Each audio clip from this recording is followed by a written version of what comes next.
That was quite remarkable. I don't know if I'll be able to talk about all these things. Okay, Google Books. So this is work with Eitan Pachenik, who graduated a few years ago. He's now taking a job at a boarding school up in the top of Maine. So pretty happy for him. So this should be really cool. It's in that little Maine nodule, there's that little bit at the top, Maine, right? You go across and it just keeps going up and up and up. So it's the same level as Quebec City, which is cool. Okay, so Google Books, very famous work in the last 10 years.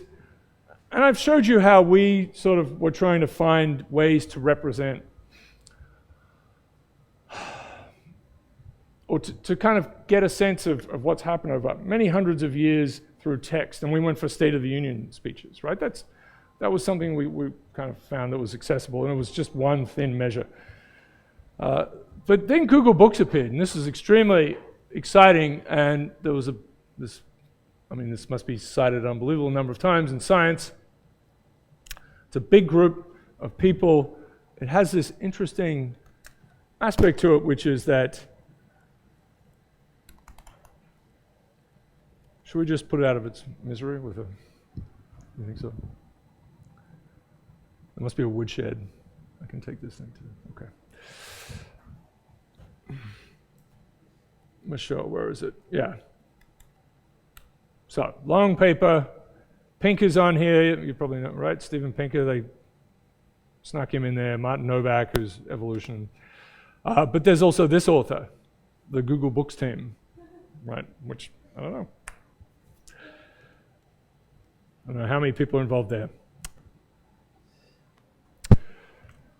Really interesting things in here. So they've got, in the initial ones, there's a 2009 and 2012. So I want to talk about what's in this corpus. 2009 one is about 4%, the claim is 4% of all books ever published, which is incredible, right? And so they've taken them all and scanned them and done optical character recognition. There's some problems with that, with really before, up to about 1820, and then it gets better, but up to about 1820, wow, okay. There's really no thingamajigs. Who would want that? No? Okay. So let me just draw this. So it's that S's and F's look the same, right? And it's really an odd business. So you'll get, and I don't know if this will work. They may have cleaned this up a little bit. Anyone who's played around with this will know about this, I guess. But that's not right.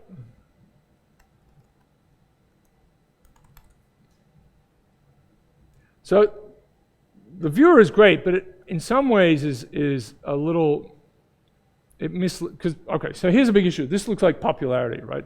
This is what the culturomics.org, they made a website for it. They called this culturomics. This is a lens into culture. And it is, I mean, it certainly is, but it has this, and as I'll say again, has this massive issue where every book only gets one vote, right? So we'll talk about that a little bit. But let's see, does Fimple, yeah, so Fimple, right? It's Fimple. It does well, and then it's gone by here. And this is all O's, right? So you can think of all sorts of words, right? Yeah, it's, those, right, the S's all had that, they look like F's, and they even put a little line across them. I don't know what they were trying to do. Yeah. Kerning jokes or whatever. Anyway, but it was yeah, fun, yeah. Which, font stuff just goes on forever. All right, so there's some issues like that, but we're not going to worry about that. So they're getting all these books, many languages actually, then some of them broken into English fiction, American fiction, some structures like that. But there's not much more metadata, right? So you end up with a year, you look at it for a year, and that's the year of publication, hopefully, right? It's a difficult thing sometimes to do that automatically. But for that year, you'll have this huge list of 1 grams, 2 grams, 3 grams, 4 grams, 5 grams. There's some funny things done. So if ITS, for example, gets broken into it apostrophe is, and that'll be stored as a 3 gram in the 2012 one, but not the 2009 one. So it's a hairy business. So apostrophe will get its own gram in there. So you have to really concentrate about some of these things.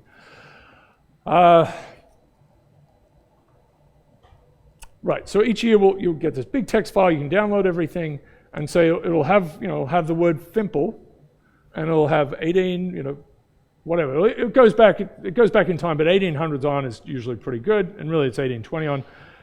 Go back in time, you'll see fimple has some percentage of all words that's there, and they'll also list the number of books it appeared in and the number of pages it appeared in.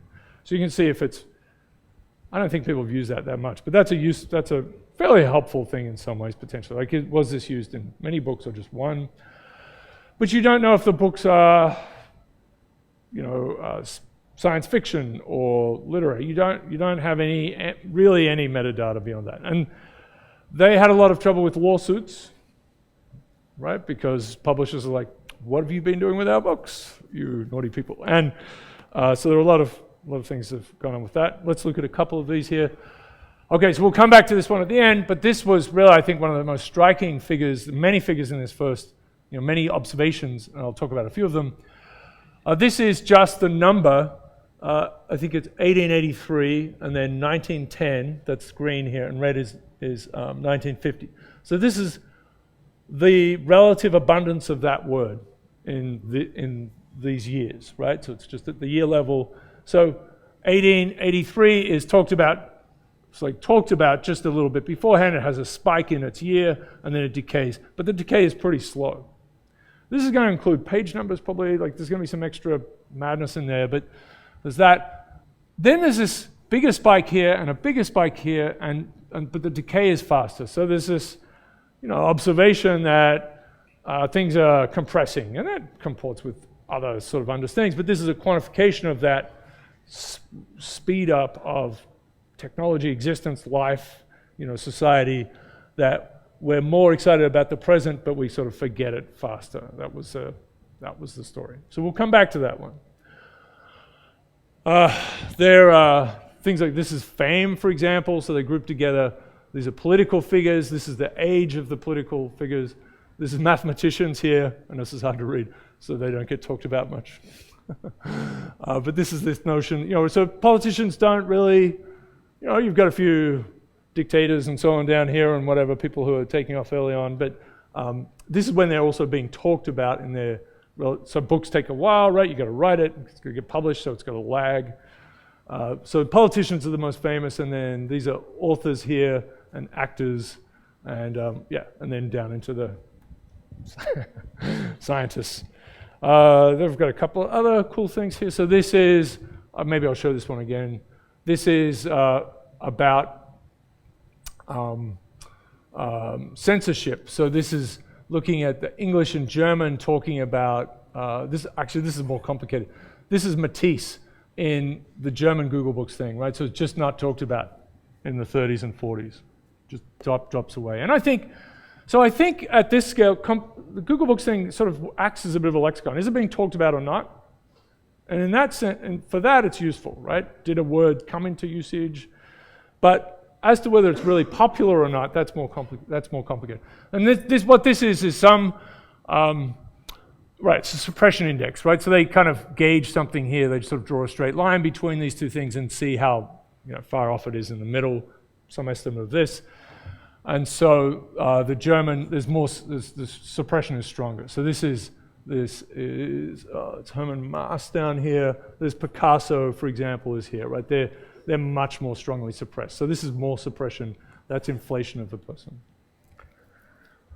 Not bad. So we set Eitan off on this, and then this rhymes with trouble. That's what it's there for. So we had to. I mean, we wanted to find all these great things, but it's sort of a cautionary tale. So we'll come to that. Still a useful thing in ways that I can't even begin to talk about, I suppose. But this is more on the suppression thing, right? So this is Chagall, who's not. I mean, you can see the English taking off really. So that seems like it's not a bad story. Like they're talking about it more and more. But there's a really clear Suppression, this is for Chinese books, right? So Tiananmen talked about, not talked about. Lots of comparisons and so on of individuals, and then these grouping together of people. So this is, Nazis here, just put them together. Literature, right? So talking about different kinds of suppression. And this is a figure I just showed you. So, I mean, this is, the thing is suddenly this is possible, right? You've got this big database and you can play around with it. The classic, or the thing they always open up with, I guess, is Frankenstein, right? So, for some reason. Did we talk about that? Right? Frankenstein? So, you're right. So, knowledge is knowing that Frankenstein is not the monster. Wisdom is not talking about it, right? Not is knowing it. It doesn't matter. Wisdom is, what's that? When did young Frankenstein? Is that Mel Brooks? Yeah, must be the 60s. Oh, I see. Okay. Well, so they're really, it really takes off, 60s into, so Google Books as a whole is a bit of a funny thing, right? There's Google Books fiction, so we could go and look at fiction. How many people had Google Books? What did I do? Oh no, I've still got, I see. It did that. That was weird, yeah. I just wanted to keep the old one, because I typed it in a box. So this is Frankenstein, takes off. The all caps one is there. Of course, we have to compare it to zombies. Zombies will not die, right? So they're taking off. Okay, lots of other things in here. This obviously didn't plot like I wanted to. So this is the cherry picking. There's a Lost in Space reboot on Netflix. Not so great. Anyway, so Danger Will Robinson. So cherry picking, right? Because you can just say, oh, let's go and look for. So this is the word influenza. So matches up with what you know. But now we're going to choose 3 things here and see what it looks like. This is a fun thing to do, but it's, you should do it. Just play around with it. These are different foods. I don't know why this is weird. This is English and French. Fair enough. Okay. Men versus women. All right. So you've got to be careful with that, because you need to be able to show in a data discovery kind of way that you're not missing other terms that match up with this. So this is a bit dangerous. And you see a lot of things came out around the time reporting, odd observations, right? There's less empathy in the world because it's going down in Google Books, or maybe it's going up actually. Let's look it up. Empathy. So this is in English fiction. Oh, apparently, look at that. It's just skyrocketing. The world is becoming a better place, right? Love, maybe, not, right? So, yeah, they decided it's a word. So that's a start. Anyway, people will, you can kind of, especially just around one word or one term, you can, yeah. Like when the meaning of the word changes. Right. So that's just not going to be in here. If it accesses a new space and gets used more, then you just see its frequency go up. So is there a way of kind of like tracking? So it's a great question. I've seen one paper, and I'm sure there are others, but I've seen one paper that's done that and attempted to do that, probably badly. But it had some somewhat successful sort of results that showed things moving around. Gay is the great example there, perhaps. And they were able to sort of show that drifting. But a bunch of other words you should be able to discover them, right? And find the ones you thought were there. That's super interesting. If you want to talk more about that, I'd be happy to.